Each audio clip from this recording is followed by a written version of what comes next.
आज हम ग्रामर में यूज़ ऑफ डू डज और डिड करने जा रहे हैं। सो हम क्या पढ़ेंगे, डू डज और डिड का यूज़ क्या क्या होता है ये हम पढ़ने जा रहे हैं यहाँ पे, और समझेंगे कि किस तरह से या कहाँ पे इसे यूज़ करते हैं डू डज और डज और डिड का। ठीक है, सो देखो सबसे पहले तो डू और डज और डिड जो है जनरली हम यूज़ करते हैं in making question and negative. जब भी हमें कोई सेंटेंस का क्वेश्चन बनाना होता है या नेगेटिव बनाना होता है तो हम डू डज या डिड का यूज़ करते हैं। नेगेटिव या नकारात्मक सेंटेंस या क्वेश्चन फॉर्म बनाना होता है हमें तो। ठीक है, सो सबसे पहले हम देखते हैं डू और डज का यूज़ क्या क्या होता है। डू एंड डज, ठीक है, so do and does generally simple present में यूज होता है। कहाँ पे होता है? सिंपल प्रेजेंट में। ठीक है, ये सिंपल प्रेजेंट में यूज करते हैं हम डू और डज। और दूसरी बात है, सिंपल प्रेजेंट हम कैसे लिखते हैं? सब्जेक्ट और वर्ब का फर्स्ट फॉर्म, ये है सब्जेक्ट का लिखने का। राम ईट्स मैंगो, ये हो गया आपका सिंपल प्रेजेंट है, राम आम खाता है। अगर हमें इसको नेगेटिव बनाना, राम आम नहीं खाता है, तो यहाँ पे हम डू और डज यूज़ करेंगे। जैसे राम डज नॉट ईट, कहाँ पे डज लगता है कहाँ पे डू लगता है मैं बताऊँगा अभी। तो Ram does not eat mango, so does अगर मान लो कि आगे देखते हैं हम, let understand this through an example. So first है राम ईट्स मैंगो, ठीक है, ये है सिंपल प्रेजेंट टेंस है जिसमें कि लास्ट में ता और ती होता है। राम आम खाता है, तो अगर मान लो हमें इसको चेंज करना है, नेगेटिव में चेंज करना है, तो Ram does not eat mango, Ram does not. अब आप ये क्वेश्चन पूछ रहे हो कि डू क्यों नहीं लग सकता यहाँ पे, तो डू नहीं लगता है, डज लगता है, क्योंकि जब भी सब्जेक्ट सिंगुलर होता है, सिंगुलर या ही सी इट और एनी नेम हो, अगर ही से शुरू होता है सब्जेक्ट, सब्जेक्ट मतलब ये जो काम करता है उसे सब्जेक्ट कहते हैं। अगर ही सी इट एनी नेम से शुरू होता है कोई भी सब्जेक्ट, अगर ही सी इट एनी नेम होता है तो हम सब्जेक्ट को सिंगुलर मानते हैं और उसके साथ हम हमेशा डज यूज़ करते हैं। तो डज यूज़ करने का क्या है कि जब subject he see it any name हो तो हम क्या यूज़ करते हैं? डज यूज़ करते हैं। ठीक है, और अगर मान लो इसके अलावे कोई सेंटेंस हो, जैसे कि इसके अलावे जैसे कि हो गया दे हो गया, अगर हमारे पास दे है, वी है, यू है, आई है, या कोई प्लूरल सब्जेक्ट है, तो हम कहाँ पर क्या यूज़ करते हैं? डू यूज़ करते हैं। ठीक है, सो अब देखो नेक्स्ट सेंटेंस क्या है हमारा कि सी राइट्स ए लेटर। तो she writes a letter, she singular है तो एस लग गया यहाँ पे। जब एस लगता है तो यहाँ पे हम डज लगाते हैं। Sita does not write a letter, ठीक है, डज लग गया है क्योंकि मैंने बताया था डज का यूज होता है ही सी एनी नेम के साथ होता है। नेक्स्ट है दे सिंग ए सॉन्ग। अब यहाँ पे दे जो है सब्जेक्ट है, दे क्या है आपका? ये सब्जेक्ट है और ये वर्ब है। अब दे, अगर मैंने अभी क्या बताया कि अगर मान लो subject they, we, I, you हो, आई हो गया, वी हो गया, दे हो गया, या प्लूरल कोई सब्जेक्ट हो तो हम क्या यूज़ करते हैं? डू यूज़ करते हैं। तो हम अब इसको चेंज करके देखते हैं आपको। दे, अब यहाँ पे हम क्या लिखेंगे? दे do not you sing a song, क्योंकि अगर दे होता है प्लूरल होता है तो हम डू यूज़ करते हैं। ठीक है, और एक चीज़ यहाँ पे हमें याद रखना, जब यहाँ पे डज लगता है तो ये एस हट जाता है, ये जो एस है ना हट जाता है। जैसे यहाँ पे देखो राम ईट्स मैंगो, एस लगा हुआ है। Ram does not eat mango, ये फर्स्ट फॉर्म में आ जाता है। ये भी हमें याद रखना, सिर्फ डू और डज यूज़ करना ही नहीं, बल्कि उसके साथ अगर हमें प्रॉपर ग्रामेटिकली करेक्ट सेंटेंस बनाना है तो हमें Ram does not eat mango, she writes a letter, she does not, जब डज लग जाता है तो एस नहीं लगता है यहाँ पे। ठीक है, सो ये हमें याद रखना है। नेक्स्ट क्वेश्चन हम देखते हैं, अगर हमें एक क्वेश्चन बनाना है, दे सिंग ए सॉन्ग। सो अगर क्वेश्चन बनाना तो क्या करेंगे हम? मैंने बताया था ना, क्वेश्चन में हम हमेशा अगर हमें क्वेश्चन बनाना होता है तो डू या डज यूज करते हैं। जैसे पहले राम ईट्स मैंगो, तब यहाँ पे कैसे करेंगे? डज राम ईट मैंगो, यहाँ पे क्वेश्चन फॉर्म लग जाता है। सो डज लगने के बाद मैंने बताया था एस और यस नहीं लगता, इसका मैंने क्वेश्चन फॉर्म बनाया यहाँ पे। डज राम ईट मैंगो, क्या राम आम खाता है? और यहाँ पे राम आम नहीं खाता है। उसी तरह से सीता राइट्स लेटर, और इसे नेगेटिव बनाना है तो हम क्या करेंगे? Sita does not, sorry does Sita write a letter, ठीक है, तो डज लग जाता है क्वेश्चन बनाने के लिए। उसी तरह से दे, मैंने अभी बताया कि दे अगर प्लूरल सब्जेक्ट हो तो हम डू लगाते हैं। और इस तरह से क्वेश्चन फॉर्म बनाना तो डू दे सिंग, क्या होगा? Do they Singh a song, ठीक है। सो इस तरह से हम क्या करते हैं, इसको क्वेश्चन बनाते हैं। सो डू और डज लगा हम क्वेश्चन बनाने की कोशिश करते हैं।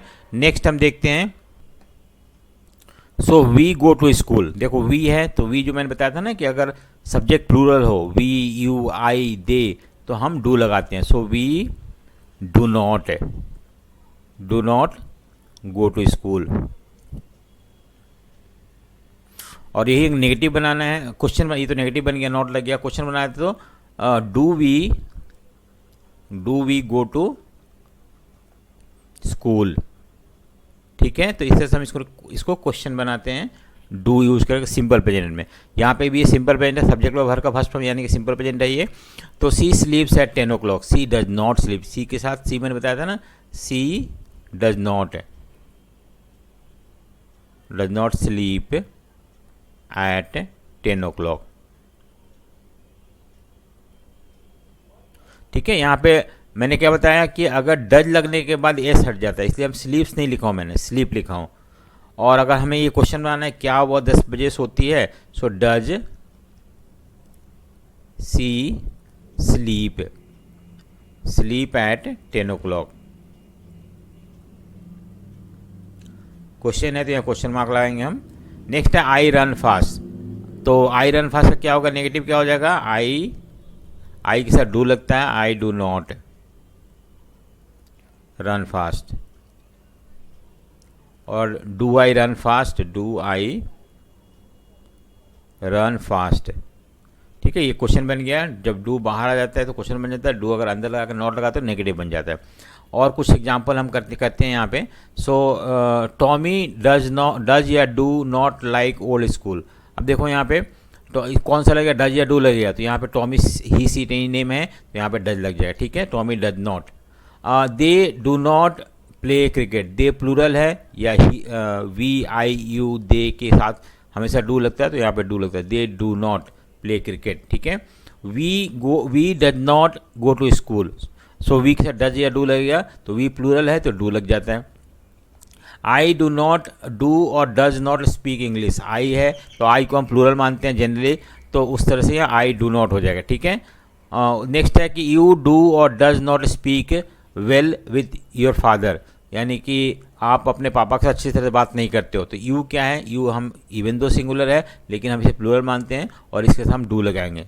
ठीक है, आई के साथ भी डू लगता है और यू के साथ भी डू लगता है। डज और डू सी टॉक वेल, सो यहाँ पे सी है सिंगुलर है तो इसके साथ क्या लग जाएगा, डज लग जाएगा। अब उसी तरह वाई डू और does you go to temple every day, नहीं। अब यह वाई सब्जेक्ट क्या है, यू है तो यू के साथ क्या लगता है, डू, तो ये नहीं होगा। ठीक है, so why do you go to temple every day. What do या does you do in the evening.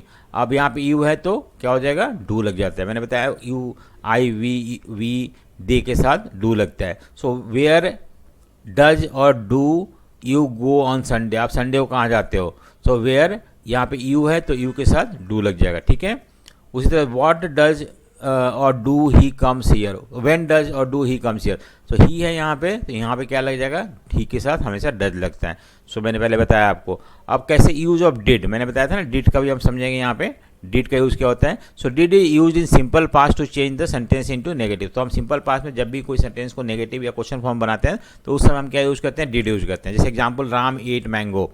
देखो राम आम खाया था तो यहाँ पे राम डिड नॉट लग जाता है। और दूसरी बात है, डिड लगने के बाद ना जो इस वर्ब का सेकंड फॉर्म था यहाँ पे वो फर्स्ट फॉर्म में आता है, क्योंकि एक सेंटेंस में दो पास्ट नहीं हो जाए। डिड अगर लग गया तो ये फर्स्ट फॉर्म में आ जाता है। Ram did not eat mango, did not at mango नहीं होता है, क्योंकि डिड नॉट एट यानी कि यहाँ भी पास्ट, यहाँ भी पास दो पास्ट नहीं हो सकता। ठीक है, दे प्लेड क्रिकेट। अब यहाँ पे दे, अब यहाँ पे एक चीज़ है कि the plural singular doesn't matter, सब में डिड यूज होता है। तो ये कन्फ्यूजन एक तरह से कम हो जाता है कि क्या आपको यूज़ करना है डज या डू, नहीं, यहाँ पे डिड ही यूज होता है। अगर सेंटेंस सिंपल पास्ट में हो, सब्जेक्ट प्लस वर्ब का सेकंड फॉर्म, तो यहाँ पे डिड यूज होता है, चाहे नेगेटिव बनाओ या क्वेश्चन बनाओ। तो ये हमारे लिए आसान हो जाता है कि हमें डिड यूज करना है। बट एक चीज़ हमें याद रखना है कि जब हम डिड लगा देते हैं तो ये सेकंड फॉर्म नहीं रह जाता है। जैसे यहाँ पे हमने क्या ईट लिखा, they played cricket, they did not play cricket. ठीक है, उसके बाद है कि Sita dance well, Sita did not dance, यहाँ पे सीता डिड नॉट डांस नहीं होगा, डिड नॉट डांस वेल। ठीक है, ये नहीं होगा, डिड लग गया तो ये फर्स्ट फॉर्म आ जाता है। यही अगर मान लो हमें क्वेश्चन बनाना है तो हम क्वेश्चन कैसे बनाएंगे। सो दे प्लेड क्रिकेट, तो सिंपल पास्ट है तो डिड लग जाता है पहले, तो डिड दे प्ले क्रिकेट। ठीक है, नहीं समझ में आया?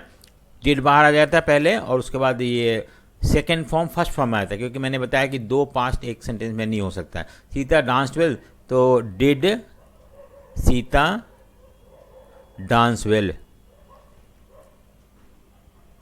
क्वेश्चन आ गया। ठीक है, तो इस तरह से हम और भी सेंटेंस ऊपर जो है उसको, Ram ate mango, Ram ate mango, तो डिड आ जाता है क्वेश्चन बनाने के लिए। डिड राम ईट मैंगो, क्या राम ने आम खाया, क्या वह क्रिकेट खेला। ठीक है, तो ये सारे सेंटेंस हैं। सो होपफुली आपको समझ में आ गया होगा किस तरह डू और डज का या डिड का यूज़ करते हैं। अगर आपको वीडियो पसंद है तो लाइक शेयर सब्सक्राइब जरूर करें। So thank you for watching.